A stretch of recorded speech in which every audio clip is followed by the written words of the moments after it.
On dit la Maillan, comme on dit la Calas.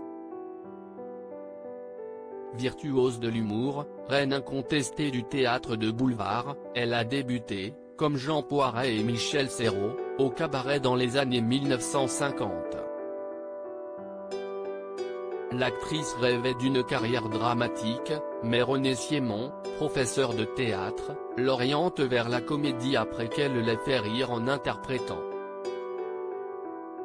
du Racine. Il est arrivé qu'elle soit décrite comme une de Funès en jupon. Les deux stars avaient en commun un sens inné du rythme tout en étant habitées par une profonde gravité. Le poids d'une époque si sur scène Jacqueline Maillan était irrésistible de drôlerie, dans l'intimité, elle portait un poids bien lourd pour ses épaules. Son amie, la réalisatrice Marion Sarraud, a confié dans l'émission Un jour, un destin, Jacqueline avait quelque part une bisexualité, c'était quelque chose qui lui posait un problème fondamental. À l'époque, c'était très difficilement gérable. Secret bien gardé et pour cause.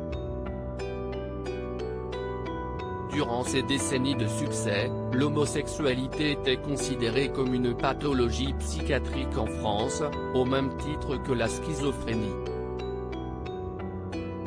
Elle garda ce secret jusqu'à sa mort en 1992, alors que 2 ans plus tôt, l'Organisation mondiale de la santé retirait l'homosexualité de la classification internationale des maladies.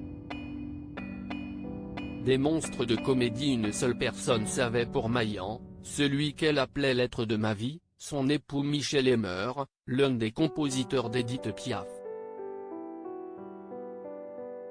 Non seulement il savait mais, par amour, il l'acceptait. Ils formaient un couple libre bien avant la révolution sexuelle. Dans son documentaire de Rôle pour toujours, Marie-Christine Gambard a choisi de ne s'intéresser qu'à la phase lumineuse de Jacqueline Maillan, montrant le parcours et l'incroyable complicité tissée entre elle et ses deux comparses de jeu, Michel Serrault et Jean Poiret. Ce portrait croisé de 3 monstres de la comédie, raconté par ceux qui les ont côtoyés, est un délice de drôlerie et de finesse.